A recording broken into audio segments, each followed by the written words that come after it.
today's video, I'm going to be doing a quick review on some of the food places I checked out around, you guessed it, North, South, West, Central, East London. Yeah, that's right. On today's vlog, I will be sharing you my verdict on all the food places I have checked out all over East London. Now, for my East London food hopping day, I checked out Old Spitalfields Market and this free from bakery shop, which was located right at the end of Brick Lane, which was pretty much a 10 to 12 minute walk away from the Old Spitalfields Market.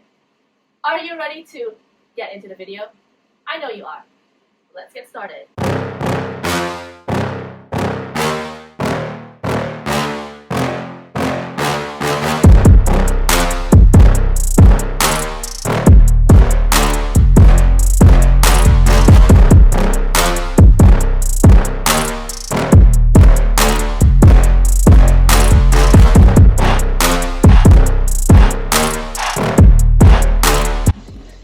Give this whole meal a rating of a 4 out of 5. Now the reason why I would rate it that way is, well, I mean, to be honest, there's nothing really wrong with the meal. I thought it was tasty, but I think the 1 star could have been, that extra 1 star could have been earned if the whole plate was presented a little more neat and tidy. But overall, I did enjoy my meal I had there with my parents. Now, in terms of the service, I would say it is, I would probably say it's like a 3 out of 5 because the staff, they were very friendly, but I didn't think they were quite attentive as to my expectations. I remember calling them several times to come to our table and get our order. The first few times they just walked past us and went to other tables. I'm not sure if it was to do with them being extremely busy with the lunch hour service, or if they just couldn't hear us. But I want to be optimistic and say that they were just really busy. But yeah, I think it is what it is. I cannot control restaurant service on a daily basis, but what you hear on my verdict video will be based on what I've experienced, and I'm hoping this can help you guys figure out what kind of experience you want to have when you guys go out to eat, drink, and socialize with your friends and family. But yeah, so so as for overall verdict, food would be a 4 out of 5. Service would be 3 out of 5. Atmosphere, I think I would also say 3 out of 5 because the space, it was a really big space for everyone to sit in and enjoy their meal. But I think the seating space of the table, the chairs, I didn't really find it comfortable sitting in them. So I think there could be a couple of minor tweaks into setting up the seating areas. Overall, I don't think it's bad, so I will give you guys an overall rating of maybe so food is 4 out of 5, service 3, atmosphere 3. So to cap all of the verdicts together, I will give you guys a rating of a 3 out of 5. Nothing bad, to be honest. I just think the place overall was exceptional and up to standard. But yes, I will leave my verdict there as it is, and I will move on to the second place I checked out, which was Vita Bakery around the end of Brick Lane.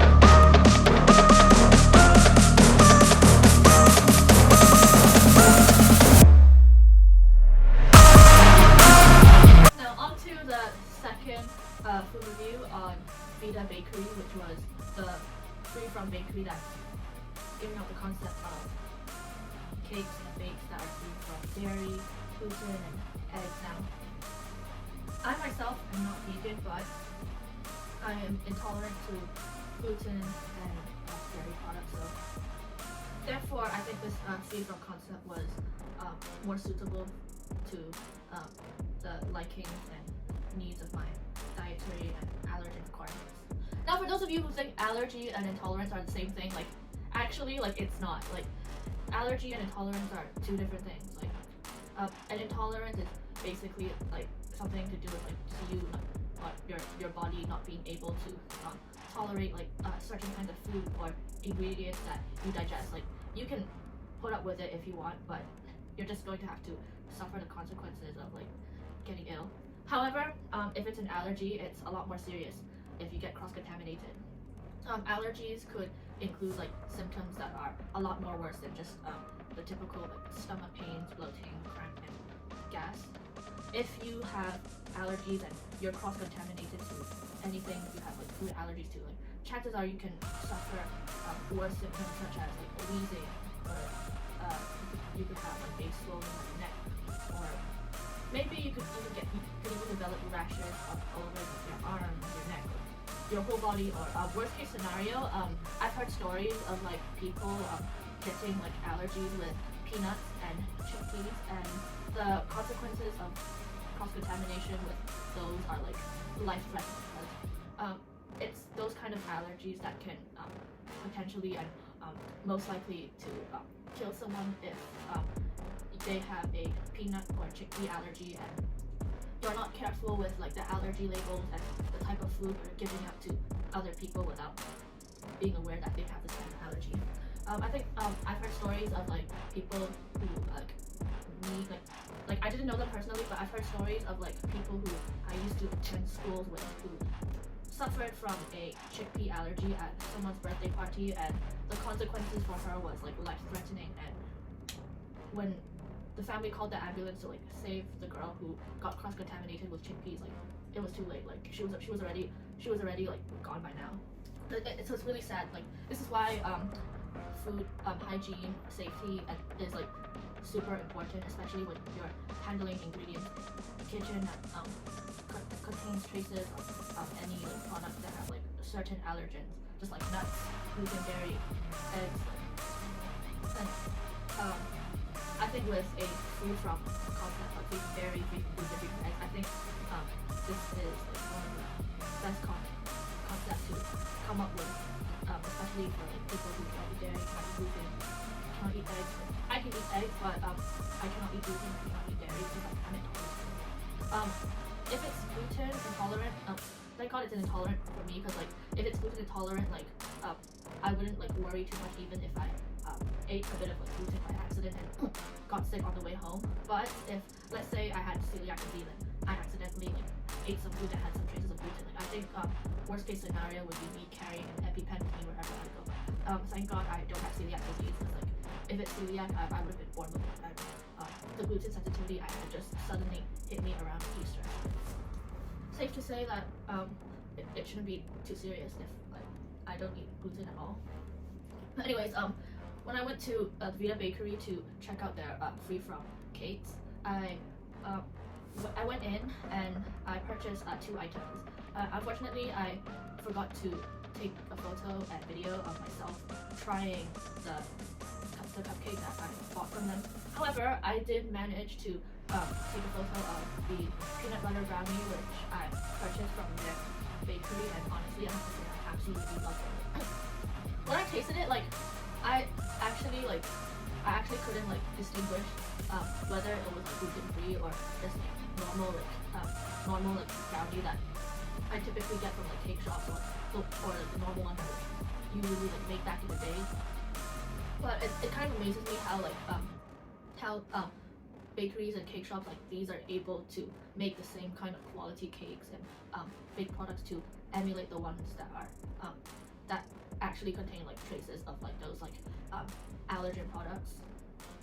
So if you want to know about my verdict, like I wouldn't do much rating on like the service, because like it was mainly a grab and go place for me. So for both of the baked products I've got there, I'm going to rate both of them 5 out of 5. so that's 5 stars for me. Kudos to Vita Bakery for delivering such amazing like baked products which satisfied my sweet tooth. Like honestly, like I never thought a free from baked product would taste equally as good as the normal versions. Because like usually when I hear people's verdicts on like eggless, dairy free or gluten free products, their verdict is always like lower than how I would like rate my food. But all in all, I think if you want to deliver a baked product that's equally as good as the normal version, whether it's like vegan, gluten free, dairy free, egg free, like whatever, if you want it to make it like friendly for people with like allergies and intolerance, I think it's always about taking the time to experiment with like different kind of ingredients which will work. Because like you never know if you never try, and if you want to start somewhere, you have to start somewhere just to be somewhere. So Vita Bakery and Real Greek, thank you so much for the amazing food and the service that you provided me for my East London experience. Like I honestly like think that my experience with like both of these places have been like absolutely amazing. If I were to recommend Real Greek and Vita Bakery to anyone who wants to come to London, like I will just tell them to like just come. Like don't even make second thoughts about like coming to East London and missing out these hotspots. Like if you want to come to East London, like just check out one or both of those stops. And if you have a sweet tooth like me, like you should definitely try Vita Bakery. Like you will not regret the opportunity to try out like any of their cakes. Like I guarantee that. Okay guys, so that is it for today's video. I just want to say thank you so much for hopping with me on my journey to East London to try out all these amazing foods. Like I honestly have to say that the East London day trip didn't really go the way I expected to, as I was expecting to try a few more places besides the 2 that I've mentioned earlier. And primarily it's because Old Spitalfields was like super crowded when we arrived there, and we wanted to avoid the crowd as soon as possible, so we decided to just spend half day and get back to our place like slightly earlier than like what we planned. But regardless, I had a wonderful time trying out new food and visiting some of the stalls around Old Spitalfields before heading to Brick Lane. I mean, I have to say, like, London as a whole city has its own perks and uniqueness in its own way. So if you compare East London with North and the South, those 3 areas of London actually have like huge similarities in terms of street art. However, differences aside, I would say like East London would stand out in the sense that their area as a whole is well, like the East London like borough and like area as a whole, they are mostly well known for vintage shops, and they actually do have a bunch of like markets around East London, and even some that specializes in like vintage clothing. And I believe Brick Lane has one or like a couple of like vintage markets where you could just like walk in and like go down the steps to like look at like vintage clothing. Like I haven't had the chance to like do that, unfortunately, but if by any chance I return to East London and stop by Brick Lane, I will definitely like take you guys there, like as I promised. So if you are a London lover like just like me, like I know my time in UK is already up since I finished my bachelor, but it doesn't mean my London journey will end, because I will definitely like pop back at some point during some of my term breaks just to like visit the city, because I love London and its whole uniqueness. So I'll definitely like go back at some point. But yeah, comparing East London to where I live in London, like I live like around like in between like Central and West London, and I have to say that the vibes that both of the areas give off is a stark contrast. Like honestly, like I mean, some people who come from the West and Central would say that East London looks more slum in comparison to their areas, and I say this because like the way people dress in the streets as well are also like completely different. Like if you notice, when you go to the West Side and Central Side, like people around Central and West London dress up like very poshly. Mommy, oh sorry, did Mommy buy you the ulcer cream yet? Not yet. Okay, we talk. But anyways, yeah, so if you notice the difference between people like dressing up in the streets of like East and like Central and West London, basically people in East London like they dress more like artsy, and I would say artsy more on like the vintage side, whereas for the people who live around Central and West London, they are basically the kind of people who would walk in the streets wearing like designer clothes and like luxury, like this any like luxury like jackets, handbags, etc. Central and West London are basically well known for like the posh kind of people, and it's basically where like most of the famous people you know right now of like England would be living at this moment. So that's why West and Central London is living up to its reputation today.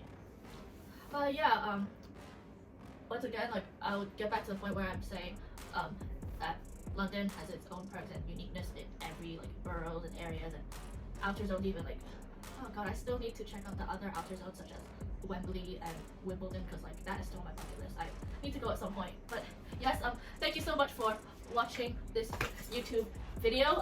If as always, if you like this video, don't forget to like, comment, and subscribe down this red button right here, like down on like my right and your right, because the screen, like I said, the screen is right here. So subscribe down here if you want to see more, and I will surely be back for some more uploads in the upcoming future.